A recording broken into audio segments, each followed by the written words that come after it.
Non, vraiment. Voilà. Ce soir, j'aimerais m'entretenir avec vous au sujet de la grâce de Dieu. La grâce de Dieu, vous savez, alors, il y a plusieurs explications, je me comprends. Il y a la grâce, c'est quelque chose de très simple à expliquer, à comprendre. C'est très simple, la grâce. Un enfant comprend la grâce de Dieu, mais c'est quelque chose de tellement grand qui nous dépasse qu'une éternité ne suffirait pas à comprendre tout l'étendue de la grâce de Dieu. Et je crois plus que jamais, aujourd'hui, nous avons besoin d'entendre la grâce. Pourquoi entendre la grâce? Quand j'ai fait mes écoles bibliques, c'était le frère Jimmy qui est parti auprès du Seigneur. Pendant un cours, il nous disait cette parole merveilleuse. Il nous disait, Jésus était un prédicateur de la grâce. Les apôtres étaient des prédicateurs de la grâce. Il dit, nos anciens, il dit, ont été des prédicateurs de la grâce. Il dit, vous étudiants, soyez des prédicateurs de la grâce. Apportez l'amour, la grâce partout où vous pouvez passer. Même que nous, à nos yeux, vous savez, le cœur de l'homme, il est dur. Le cœur de l'homme est tortueux. Le cœur du meilleur homme, la Bible nous dit, il est comme un buisson d'épines. Et les pensées de l'homme étaient uniquement tournées vers le mal. Et en réalité, nous aujourd'hui, nous avons, je parle à des chrétiens, nous avons accepté Christ, nous avons accepté la grâce de Dieu, nous avons reconnu notre état, et puis nous avons été pardonnés de nos péchés, pas parce que nous étions meilleurs que d'autres, non. D'être meilleur ou pire, aux yeux de Dieu, cela n'avait pas d'importance. Parce que le prix que Dieu a payé pour nous sauver était tellement grand. Et j'aimerais insister là-dessus. La grâce du Seigneur, ce n'est pas quelque chose, vous savez, ce n'est pas juste un pardon qui a été donné à des gens parce que les gens ne savaient pas ce qu'ils faisaient. Nous, aujourd'hui, on a cette faculté-là de pardonner quelqu'un parce qu'il ne savait pas que ce qu'il faisait, c'était mal. Alors nous, dans notre cœur, on se dit, ah ben, Zindar, t'as vu, il ne savait pas. Ou à un enfant, on le dit, ou à quelqu'un peut-être qui a fait quelque chose, il s'explique, il dit, ben, je ne savais pas que j'allais faire mal comme ça, c'est pas de ma faute. Il trouve des excuses, des prétextes, et il essaie de se justifier pourquoi il a fait telle ou telle chose. Et nous, même que nous n'étions pas des chrétiens, ben, on a été capable de pardonner des gens pour des petites choses tout simples. Parce que on a vu que la personne, ben, elle n'avait pas l'intention de faire le mal. Mais la grâce de Dieu, ça va au-delà de ça. La grâce de Dieu est capable de pardonner une personne qui a fait le mal tout en sachant qu'elle avait fait le mal, qui avait péché volontairement, qui avait repoussé Dieu pendant des années, qui avait vécu dans le péché, qui avait choisi de vivre loin de Dieu, qui disait oui, je sais que Dieu est vivant, mais plus tard, je verrai plus tard. En disant ça, cette personne-là, elle dit publiquement à Dieu, je sais que tu es vivant, je sais que tu peux me pardonner, mais j'en veux pas de ton pardon. Je veux continuer à vivre ma vie dans la façon qui me plaît. Et cette personne-là décide de pécher volontairement et elle sait que sa vie, il y a des moments dans sa vie, il y a des jours dans sa vie où il y a des actions dans sa vie qui font du mal à Dieu et qui déplaisent à Dieu. Mais volontairement, cette personne-là, elle fait le mal. Mais cette personne-là, un jour, quand elle écoute la parole de Dieu, qu'elle écoute le message de l'Évangile et qu'elle écoute que Jésus l'a aimé tellement que Jésus est monté à la croix pour pardonner les péchés, et qui a porté ses fardeaux, ses maladies, ses imperfections sur le bois de la croix, et que Dieu a payé le prix, qui a donné son Fils pour nous racheter de notre vaine manière de vivre. Alors quand on écoute le message de l'Évangile, le message de la prédication de la croix, il se passe quelque chose en nous. On a foi en ce qui est annoncé, et la foi nous pousse obligatoirement à regarder notre état et de dire, Seigneur, toi tu étais parfait, tu étais sans péché, tu t'es donné pour moi, qui ne méritait rien, moi qui avais décidé de vivre ma vie sans toi, ben aujourd'hui, Seigneur, je te demande pardon. Parce que quand on se regarde devant la croix, vous savez, on ne se voit pas propre, on se voit très sale devant Dieu. On voit notre péché, on voit notre souillure, on voit notre misère. Et quand on se voit devant le miroir de la croix, devant le miroir de l'évangile, de la parole de Dieu, on voit notre état à l'intérieur de nous, on voit toute la noirceur du péché. Et quand on voit tout ça, on demande pardon à Dieu. Et quand on demande pardon à Dieu pour nos péchés, alors il se passe quelque chose de formidable. Il y a ce qu'on appelle le pardon de Dieu. Il y a, si vous voulez, un acquittement de nos péchés, de nos dettes. Alors, le péché est effacé. Le sang de Jésus nous couvre. Le sang de Jésus nettoie l'intérieur de notre cœur, notre âme. On est lavé, purifié. Et puis, il va se passer quelque chose. C'est le miracle de la nouvelle naissance.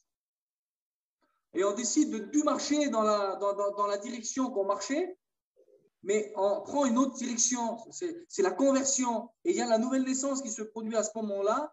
Et puis on marche dans une vie nouvelle. Un cœur régénéré. Un esprit nouveau. C'est-à-dire, c'est que notre ancienne nature, lorsqu'on faisait le mal, on se réjouissait du mal qu'on faisait.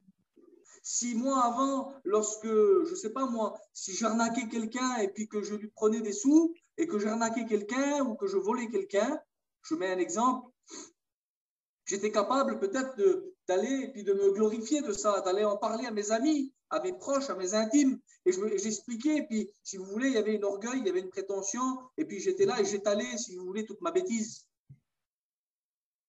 Mais aujourd'hui, si jamais ça me viendrait à faire quelque chose de pareil, je n'étalerai pas toute cette bêtise. Je ne m'en glorifierai pas. J'en aurai honte. J'en pleurerai. Et je me placerai devant Dieu, je demanderai pardon à Dieu. Pourquoi alors? Parce que l'être intérieur a été transformé. J'ai revêtu l'homme nouveau. Et l'homme nouveau, lui, ne se plaît pas dans la soudure. J'ai été transformé. Et l'image la plus simple de la nature, c'est une chenille qui a rampé toute sa vie sur la terre. Toute sa vie, elle a rampé sur la terre. Mais à un moment donné, elle rentre en elle-même. Il y a une transformation qui se fait à l'intérieur et elle devient un papillon. Et le papillon n'est plus fait pour ramper sur la terre, mais il s'envole. Si autrefois, nous possédions la terre, aujourd'hui, nous qui avons rencontré le Christ, nous qui avons été transformés par l'évangile, par le miracle de la nouvelle naissance, aujourd'hui, nous ne possédons plus la terre, mais nous sommes des citoyens des cieux, des saints gens de la maison de Dieu. Et ça ne vient pas de nous. Ce n'est pas à cause de nos œuvres, ce n'est pas à cause de nos mérites, c'est le don de Dieu, c'est la grâce du Seigneur. Et aujourd'hui, on voit que la grâce de Dieu, j'ai expliqué en quelques mots ce qu'a été la grâce de Dieu pour nous amener du péché à la sainteté, des ténèbres à la lumière, de la mort à la vie. C'est ce qui s'est passé lorsqu'on a rencontré la grâce de Dieu. Et la grâce de Dieu, vous savez, je vais vous expliquer une petite histoire que vous allez comprendre parfaitement. Un jour, c'était un empereur, c'était un roi, je ne sais pas si c'était Napoléon, j'ai plus en mémoire, mais je pense que c'était lui. Il y avait eu un soldat qui avait déserté, c'était un déserteur et il méritait la mort. Et puis, il devait être fusillé. Et la mère de ce soldat est venue se jeter aux pieds de Napoléon et elle a dit « Votre honneur, votre majesté », elle a des formules qu'elle ne savait plus comment exprimer. Elle s'est humiliée et elle dit « Je vous demande la grâce pour mon fils. Je vous demande grâce pour lui. » Et la réponse de Napoléon a été celle-ci « Il ne le mérite pas. » Et elle a répondu « C'est bien pour ça que je vous demande la grâce, parce qu'il ne le mérite pas. » Et c'est ça, nous, ce que nous avons autrefois. On ne méritait pas la grâce de Dieu. La grâce, elle ne s'obtient pas à cause des mérites. C'est le don de Dieu immérité, le cadeau immérité. On ne méritait rien, mais lui, Dieu, dans son amour, il a décidé de nous le donner. Et toute la pensée de la grâce s'explique ici. C'est, on ne méritait rien, mais il nous l'a donné. Alors, la grâce va plus loin que ça. Aujourd'hui, je vais continuer, pendant les quelques minutes qui me restent, à vous expliquer ce qu'est la grâce dans la vie du chrétien. Parce que la grâce n'a pas été juste une porte d'entrée pour rentrer au ciel. La grâce n'est pas juste une frontière, une barrière qu'on a traversée et puis c'est bon, une fois pour toutes, et puis maintenant, on est passé de l'autre côté. Non, la grâce, pour ainsi dire, si je peux l'imager comme ça, c'est un pays. La grâce, c'est un royaume. C'est le royaume du Fils de son amour. Au pays de la grâce, il y a une langue qui est parlée. C'est le langage de l'amour. Au pays de la grâce, il y a plein de choses qui sont produites. Il y a du pain, il y a des boulangers qui fabriquent du pain, il y a plein de choses qui sortent de la terre, il y a des fruits, des arbres fruitiers, et tout ce qui est produit est fait pour rassasier l'homme. Ça rassasie notre âme. Au pays de la grâce, il n'y a rien d'inutile. Au pays de la grâce, j'ai marqué ça, au pays de la grâce, le pays de la grâce, c'est le plus beau pays. Au pays de la grâce, j'ai marqué ça, là-bas, il n'y a pas de place pour l'orgueil. Il n'y a pas de place pour la prétention.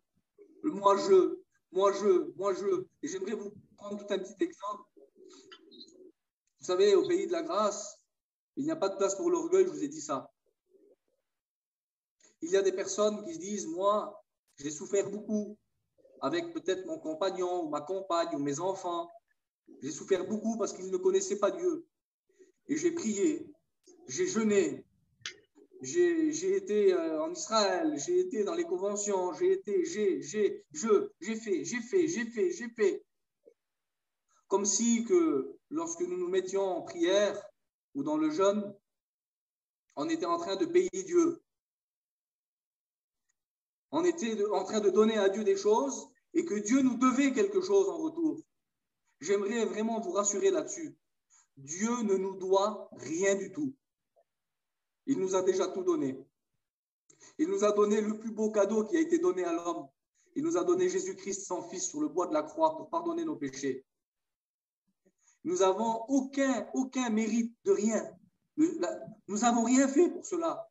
La Bible nous dit, lorsque nous étions encore des pécheurs, Christ est mort pour nous. Alors maintenant que nous l'avons accepté, maintenant que nous sommes ses enfants, à plus forte raison, il va nous donner encore des plus grandes choses. J'ai marqué des versets que je devais lire. Je crois que la moitié, je ne vais pas les lire. Et j'aimerais vous lire ce verset merveilleux qui se trouve dans Hébreux chapitre 4 et verset 16. Approchons-nous donc avec assurance du trône de la grâce afin d'obtenir miséricorde et de trouver grâce pour être secouru dans nos besoins. Aujourd'hui, le chrétien, la chrétienne peut se présenter avec assurance devant le trône de la grâce. Parce que comme je vous ai dit tout à l'heure, au pays de la grâce, il y a un trône. Et celui qui siège sur ce trône, il est fidèle et véritable. Et j'aimerais vous dire ceci. Un chrétien qui, dans sa marche de tous les jours, peut-être à des moments a failli, a péché, a posé un genou à terre, on dit des fois qu'il y a des faiblesses, on met des jolis mots nous, sur les choses, mais il faut dire la vérité, la Bible en parle. Il y a des chrétiens qui ne devraient pas le faire. Mais quand je dis il y a des chrétiens, c'est tous les chrétiens.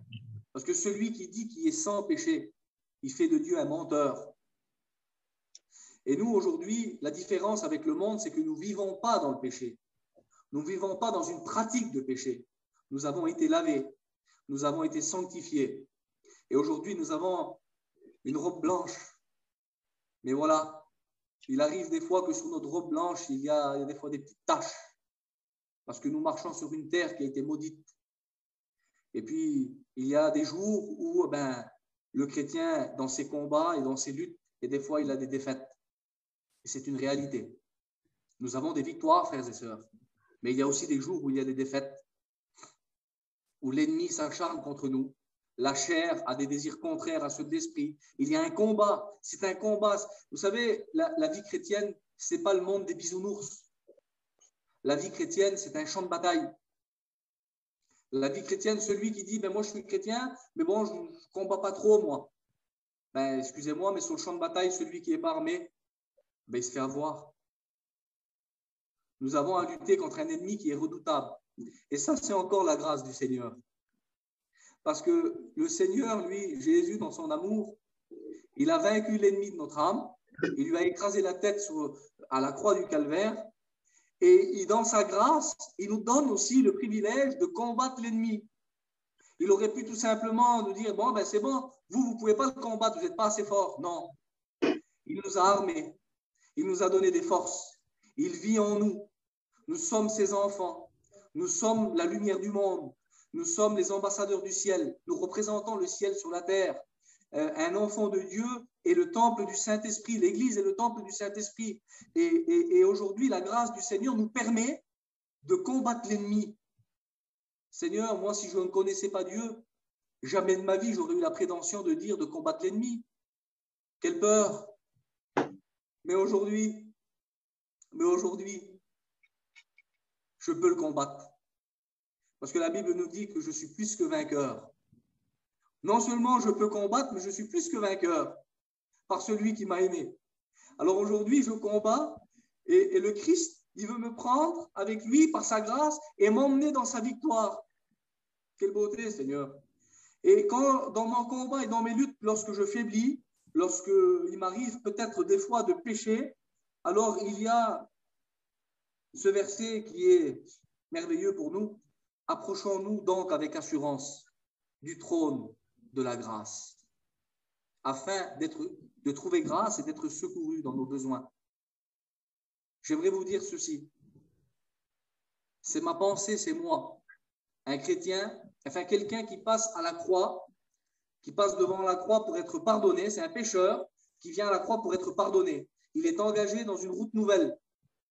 Eh bien, dans notre vie quotidienne, si nous avons des lacunes, si nous avons des moments où nous avons des défaites, nous n'avons plus besoin de rebrousser chemin et de revenir à la croix pour être pardonné.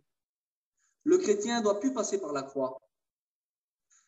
Le chrétien, il présente la croix, il porte sa croix.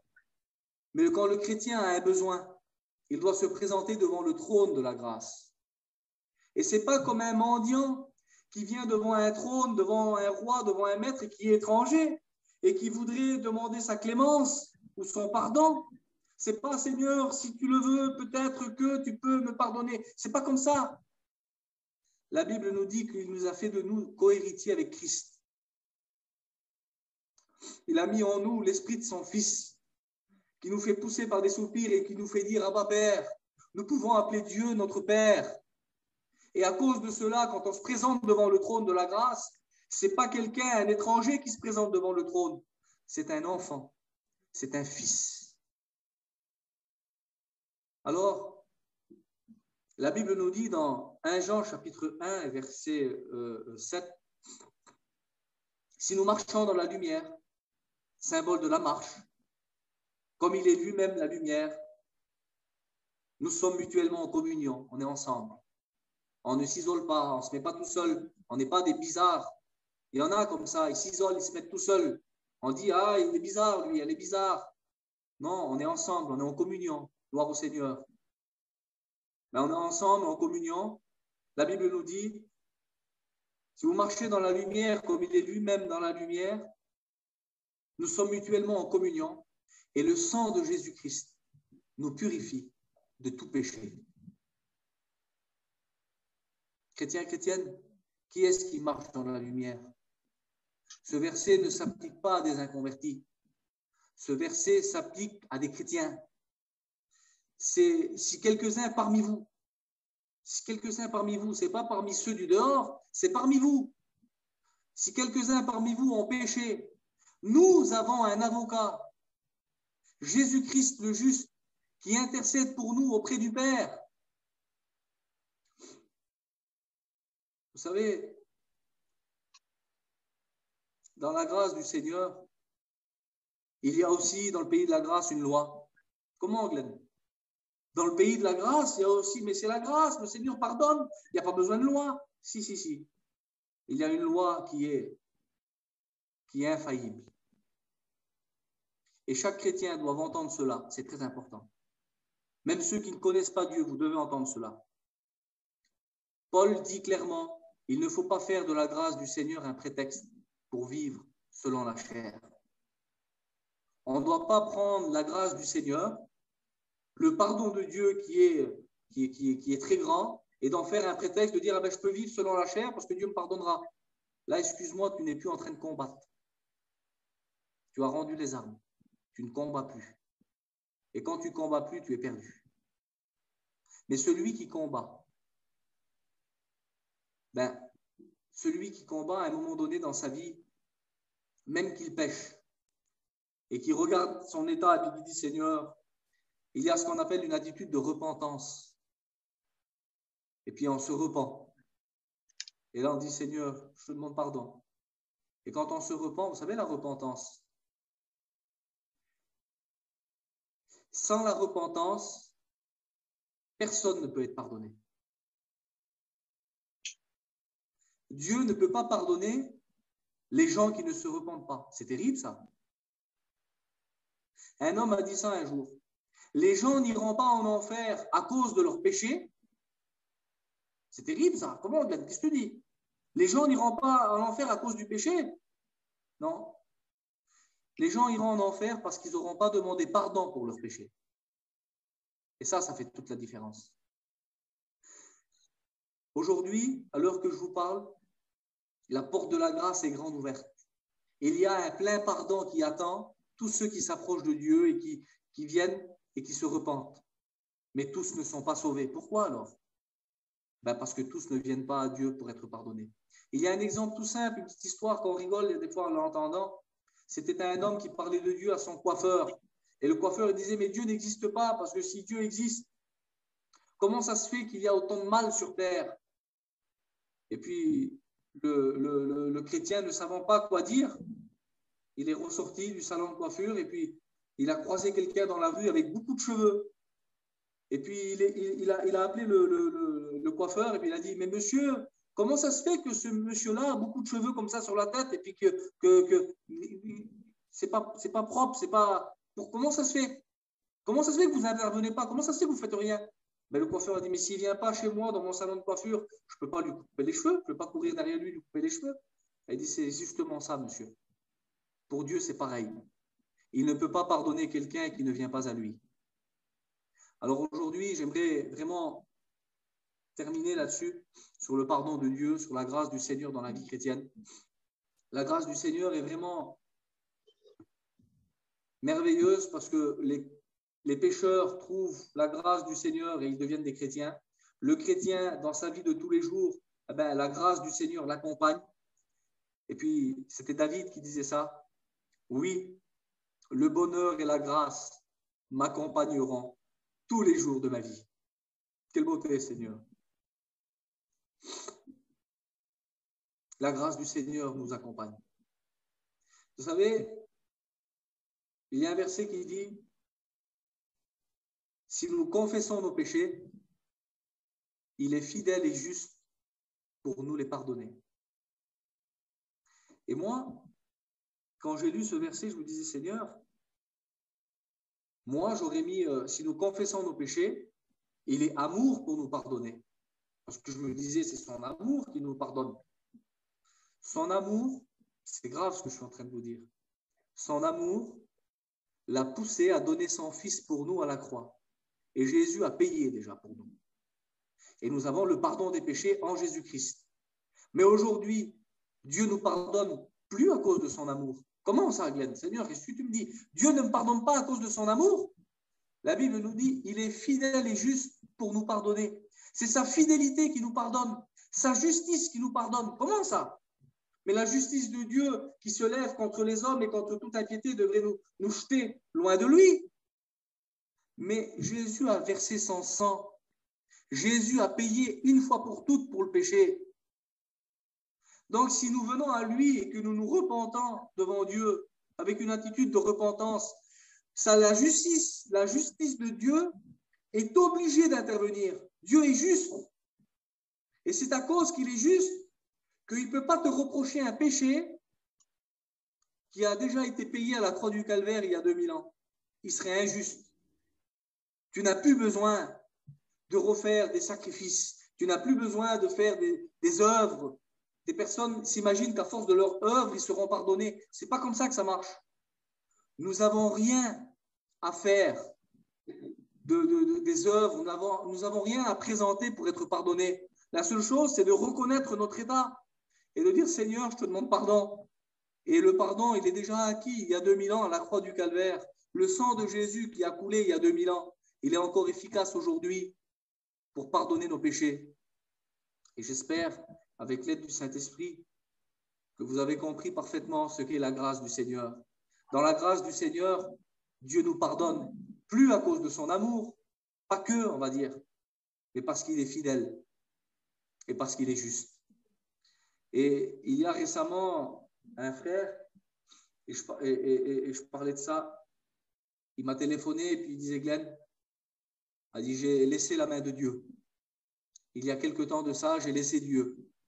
Et puis, je suis parti dans le monde et je vivais dans le péché. Et je demandais plus pardon à Dieu pour mes péchés. Et puis, j'étais dans le monde et puis j'étais perdu. Et puis, ça a duré quelques mois. Et au bout de quelques mois, j'ai réalisé mon état. J'ai réalisé que j'étais perdu et que si le Seigneur revenait, j'allais tout droit en enfer. Il disait alors, Glenn, j'ai fait quelque chose. J'ai assisté à une réunion, j'ai écouté un message, j'ai demandé pardon à Dieu. Je me suis repenti, j'ai pleuré sur ma misère, mais j'ai eu un regret d'avoir trahi Dieu, d'avoir offensé Dieu, d'avoir fait du mal à Dieu. J'avais réalisé que mes actes avaient touché le cœur de Dieu et que Dieu était triste pour moi. Je n'ai pas bafoué son nom. J'ai dit les inconvertis, le témoignage. Je disais, Seigneur, qu'est-ce que j'ai fait? Seigneur, qu'est-ce que j'ai fait? Et puis, il y avait une lamentation sur lui. Et puis, il y avait une repentance sincère dans son cœur. Et le Seigneur l'a pardonné. Il a fait l'expérience du pardon de Dieu. Il a été béni, il a été renouvelé. Il a commencé à expérimenter le pardon de Dieu. Et puis, c'était merveilleux. Et le temps va passer. Et l'ennemi vient se présenter à lui dans son oreille, dans son esprit, dans ses pensées. Et regardez ce qu'il m'a dit, ce frère-là. Il m'a dit, Glenn, l'ennemi me fait croire qu'il est impossible pour moi d'être pardonné. Que moi, j'ai été trop loin, j'en ai trop fait, et qu'aujourd'hui, je suis déchu de la grâce. Je suis disgracié. Et que c'est impossible pour moi d'être pardonné. C'est trop tard. Et il dit, je sais que Dieu me pardonne, mais il dit, j'arrive pas. J'ai une angoisse sur moi, je dors pas des nuits, je fais de la, pas de la dépression, des crises d'angoisse. Il m'a dit, j'ai la poitrine qui se serre là, j'arrive plus à respirer, j'étouffe. Et il me disait, tout ça, c'est à cause de ça. Alors j'ai eu une longue discussion avec lui par rapport à la grâce du Seigneur et au pardon de Dieu. Et il y a des exemples dans la parole de Dieu qui nous prouvent que Dieu pardonne nos iniquités, que Dieu pardonne. Excusez-moi de le dire, mais moi, je ne limite pas le sacrifice de Jésus. Pour moi, le sacrifice de Jésus, je ne place pas un péché au-dessus du sacrifice de Jésus. Parce que le sacrifice de Jésus a trop de prix. La Bible dit que ce n'est ni par de l'or ni de l'argent que vous avez été rachetés de la vaine manière de vivre, mais par le sang précieux d'un agneau, sans tache et sans défaut. Ça l'a coûté cher à Dieu de nous pardonner. Et j'imagine pas un péché faire obstacle au pardon de Dieu. Alors, qu'est-ce qui pourrait faire obstacle? Simplement de ne pas venir se repentir devant Dieu. Alors, j'ai parlé avec lui. J'ai dit, est-ce que tu vis dans le péché? Est-ce que tu te réjouis du péché? Est-ce que tu pratiques le péché tous les jours? Il dit, non. Il dit, j'ai en horreur le péché, et puis je prie, je demande pardon à Dieu. Il dit, à peine que je m'emporte là. Il dit, je suis repris dans mon cœur, et puis je demande pardon à Dieu. Lorsque mes pensées s'égarent, je demande pardon à Dieu. Je dis, c'est la vie de l'esprit en toi. C'est la preuve que Dieu vit en toi et puis que tu es repris, tu combats. Il faut combattre. Je dis, alors quand l'ennemi viendra te dire que tu ne vaux rien, te dire que tu ne mérites rien, que tu ne mérites pas d'être pardonné, au lieu d'essayer de mettre en avant tes œuvres, ce que tu fais pour Dieu, Ça, mets-le de côté parce que tes œuvres ne te sauveront pas. J'ai dit, dis tout simplement, oui, c'est vrai. Je suis un vaurien. Je ne mérite rien. Mais lui, il m'a aimé. Lui, il m'a pardonné. Lui, il a payé pour mes péchés. Et lui a misé sur moi. Le monde n'a jamais misé sur nous, mais Dieu a misé sur nous. Et aujourd'hui, nous sommes des enfants de Dieu. Et nous sommes sauvés, nous marchons en direction du ciel. C'est merveilleux de savoir toutes ces choses, frères et sœurs. Et j'aimerais vraiment conclure le message aujourd'hui. Voilà, j'essaye de terminer le message, mais je suis poussé toujours à continuer. Je ferme la Bible. Pour vous dire qu'aujourd'hui, il se passe des choses. Il se passe des choses importantes. L'ennemi, il fait croire aux enfants de Dieu qu'ils ne sont pas pardonnés. Il leur fait croire qu'ils ne sont pas sauvés. Et j'aimerais vraiment dévoiler les mensonges du diable ce soir. Parce que, comme je vous ai dit, ça l'a coûté cher à Dieu de nous pardonner. Et puis, j'ai dit ça, moi. Il y a un verset dans la parole de Dieu où il y a un homme de Dieu qui est présenté devant Dieu. Il est présenté devant Dieu, c'est dans un livre prophétique. Et puis, c'est une vision prophétique qui parle de Josué, le sacrificateur. Et puis, il est devant le trône de Dieu. Il y a les anges qui sont là. Et même Satan est là. Et à ce moment-là, Satan l'accuse parce que son vêtement est sale. Et lui, la Bible ne dit pas qu'il essaye d'argumenter ou de faire, parce que voulez-vous? Il y a des fois, l'ennemi se sert de vérité. Il les déforme. Il se sert même de la parole. Et il vient et puis il essaye de nous embrouiller. Il essaye de nous faire du mal dans notre esprit. Mais le verset nous dit que Dieu, il dit, vois, je t'enlève aujourd'hui ton iniquité. Et il enlève le vêtement sale de Josué. Et puis il lui remet un vêtement tout neuf. Il lui remet un turban sur sa tête. Et puis il le revêt d'habits. Et puis en réalité, cette image, elle est dans l'Ancien Testament. Elle est aussi dans le Nouveau Testament avec le fils prodigue qui revient avec ses vêtements de haillons. Et quand il vient, le père le prend dans ses bras. Quelle beauté! L'amour du père, le pardon du père. Il ne regarde pas s'il est propre. Excusez-moi du mot. Il ne regarde pas s'il sent le cochon parce qu'il gardait les porcs, il gardait les pourceaux. Il ne regarde pas ces choses-là. Il prend dans ses bras parce que c'est son fils. Et puis quand il le prend dans ses bras, il dit à ses serviteurs, apportez-lui la plus belle robe, remettez-lui un anneau au doigt, tuez le veau gras, mangeons, buvons, réjouissons-nous, car mon fils qui était mort est revenu à la vie. Même qu'il était éloigné, il était toujours appelé fils. Et laisse-moi te dire que même si dans ta vie, il y a des fois, même que tu as lâché la main de Dieu, même que tu es parti loin, vous savez, j'aimerais vraiment détruire une pensée. Il y a une pensée que j'aimerais détruire. Et je pense qu'avec l'aide du Saint-Esprit et la parole de Dieu, on peut détruire cette pensée.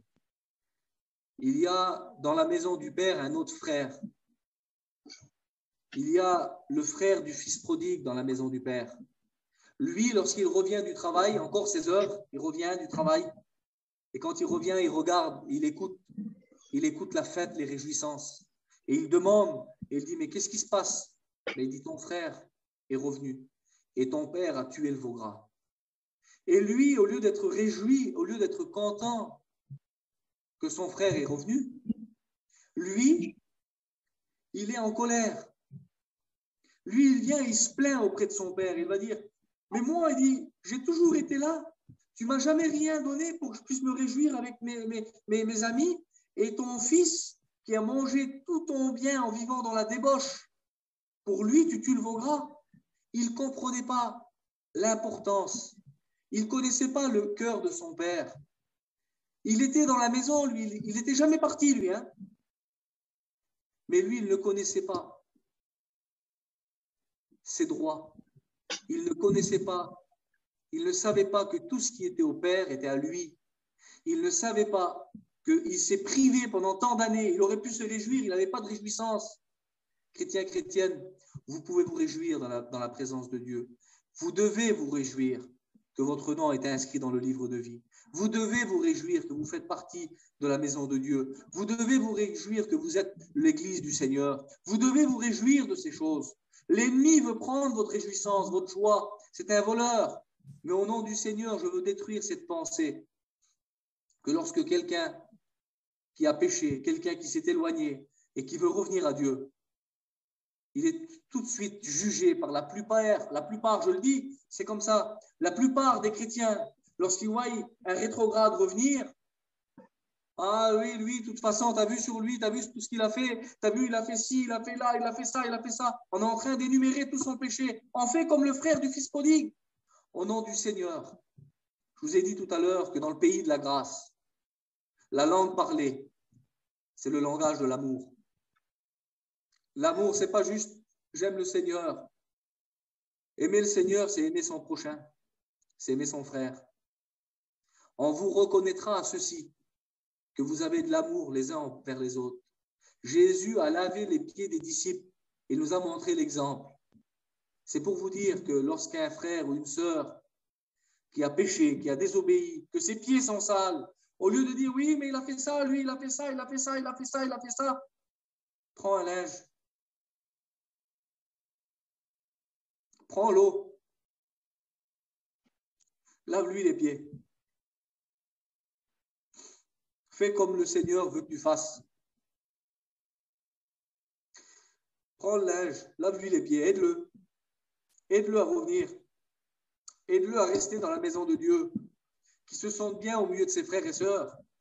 Qu'il ne s'en sente pas comme un regard de jugement. Il y a un frère qui me disait ça. Un rétrograde me disait ça. Moi, me disait Glenn, je ne peux pas aller à la réunion. Parce que quand j'arrive à la réunion, je sens que je suis jugé. Il me regarde comme si que je suis un extraterrestre, quelqu'un de méchant. Il dit, j'ai besoin de Dieu, j'ai besoin de venir à la réunion, je n'arrive pas. Il dit, parce que je suis jugé. Je sens le jugement dans le regard de mes frères. Au nom du Seigneur, je veux briser cette pensée. Revêtez-vous des sentiments qui étaient en Christ. Nous sommes sauvés, vous savez pourquoi? Parce que Christ nous a aimés le premier. Et nous devons nous aimer les uns les autres. Que Dieu vous bénisse pleinement. Dans cette année qui commence, faisons un bilan de l'année qui a passé et faisons des projets pour l'année qui vient. Faisons le pour et le contre, regardons. C'est vrai qu'on est pas mal embêté par plein de choses, mais prendre un téléphone, téléphoner à un frère, à une sœur, téléphoner à un rétrograde, lui dire, tu sais, le Seigneur, il t'aime, il ne t'a pas oublié. Il veut te pardonner. Vous savez, quand le fils prodigue, il a rentré en lui-même, il a dit, Seigneur, moi je meurs de faim. Il mourait de faim. Et ce qui l'a poussé à revenir, c'était son besoin. Il y a plein de frères et sœurs qui sont partis de la maison de Dieu qui ont des besoins. Et c'est leur besoin qu'il fera, reconnaître leurs besoins qui leur fera prendre une décision pour revenir. Mais lui, quand il veut revenir, vous savez ce qu'il fait? Il ne dit pas, je vais revenir et puis je veux être un fils dans la maison du Père, non? Il va dire, je veux être un esclave. Parce que dans la maison de mon Père, les mercenaires, ils ont du pain en abondance et moi, je meurs de faim. Il accepte de revenir en perdant son identité de fils. Mais Dieu n'est pas comme ça. Le Père n'est pas comme ça. Il n'acceptera jamais que son fils revienne et qu'il soit considéré comme un esclave. Tu es un fils, tu es une fille de Dieu. La Bible nous dit que c'est un pouvoir qui nous a été donné. Jean chapitre 1. Mais à tous ceux qui l'ont reçu, il leur a donné le pouvoir de devenir enfants de Dieu. C'est un titre. Un enfant de Dieu, c'est quelqu'un d'important. Un enfant de Dieu fait trembler l'enfer. Un enfant de Dieu remplit le ciel. Que Dieu vous bénisse pleinement. Et je le dis de tout mon cœur, et puis on va prier le Seigneur. J'en ai assez dit. Excusez-moi si ça a été long, mais c'était important que je vous dise ça. La grâce du Seigneur, c'est un amour infini qu'on ne peut pas sonder. La grâce du Seigneur, c'est le pardon. Là où nous disons non, Seigneur, tu ne peux pas pardonner, mais lui, il pardonne. Alors, nous savons que notre Dieu est capable de pardonner. Frères et sœurs, est-ce que vous voulez voir la puissance de Dieu se manifester au travers du pardon? Est-ce que vous voulez voir autour de vous des personnes être pardonnées? Est-ce que vous voulez voir autour de vous des personnes passer des ténèbres à la lumière? Est-ce que vous voulez voir des personnes qui étaient éloignées se rapprocher? Ben, c'est possible. Je vous le dis, c'est possible. Je veux le voir dans ma vie, je veux le voir dans ma famille, je veux le voir autour de moi, je veux le voir. Comment alors? J'ai l'habitude de le dire dans les réunions. Moi, le Seigneur, il m'a pardonné. Le Seigneur, il a pardonné mes péchés. Le Seigneur a fait de moi une nouvelle créature. Le Seigneur, il m'a donné des dons spirituels. Le Seigneur me met à ma disposition des armes spirituelles, une armure spirituelle pour lutter contre l'ennemi, pour lutter, pour combattre sur le champ de bataille, pour lutter lorsqu'il vient. C'est tout ça, c'est la grâce du Seigneur. Moi, j'ai rien fait pour ça. Le Seigneur m'a donné tout ça. Le Seigneur m'a appelé à son service. Le Seigneur m'a enrôlé sur ce chemin. Et puis, la Bible me dit qu'il a préparé des œuvres d'avance sur mon chemin. C'est lui qui les a préparées. C'est lui qui produit en moi encore le vouloir et le faire. C'est lui, tout. Mais tout est lui. Là, pour l'instant, il n'y a rien qui vient de moi. C'est lui qui produit en moi le vouloir et le faire. C'est lui qui me donne la force à accomplir les œuvres. Donc, tout vient de lui et rien vient de moi. Et je vous le dis de tout mon cœur. Dans cette année, il y a des œuvres sur votre chemin. Mais n'oubliez pas ceci. Si vous avez la capacité d'accomplir les œuvres que le Seigneur a mis sur votre chemin, c'est parce qu'un jour, vous avez été une œuvre sur le chemin de quelqu'un d'autre. Toi, ma sœur, qui t'es donné à Dieu, toi, mon frère, qui appartient à Dieu, un jour, un frère, une sœur t'avait placé sur le chemin de ce frère, de cette sœur, et il a accompli l'œuvre. Il t'a amené au salut, il t'a annoncé l'évangile, il t'a appelé à la réunion, il t'a parlé de Dieu. Il a accompli l'œuvre que le Seigneur avait mise. Tu étais une œuvre sur le chemin de quelqu'un d'autre. Et aujourd'hui, tu es engagé sur le chemin, et sur ton chemin, il y a une œuvre que Dieu a préparée pour toi. Et il te donne la force de l'accomplir. Et tout ça, c'est par sa grâce. Si nous pouvons faire quoi que ce soit pour lui, c'est par pur effet de sa grâce. Alors, on va prier le Seigneur pour que, dans cette année, il se serve de nous. Et lorsqu'on aura accompli les œuvres que le Seigneur nous a donné de faire, qu'on ne puisse pas dire, oui, c'est moi, j'ai fait ça. On va dire comme Paul, l'apôtre Paul a dit, moi, par la grâce qui m'a été donnée, j'ai présenté Christ aux païens. Quelle beauté! Par la grâce qui m'a été donnée, j'ai annoncé l'évangile aux païens. Quelle beauté, Seigneur! Paul savait clairement que c'était à cause de la grâce du Seigneur qu'il a pu apporter l'évangile aux païens. Et à un moment donné, il va dire, moi, il dit, je suis le premier des pécheurs. Il a expérimenté la grâce de Dieu. Il va dire, moi, il dit, j'étais un ennemi de l'évangile.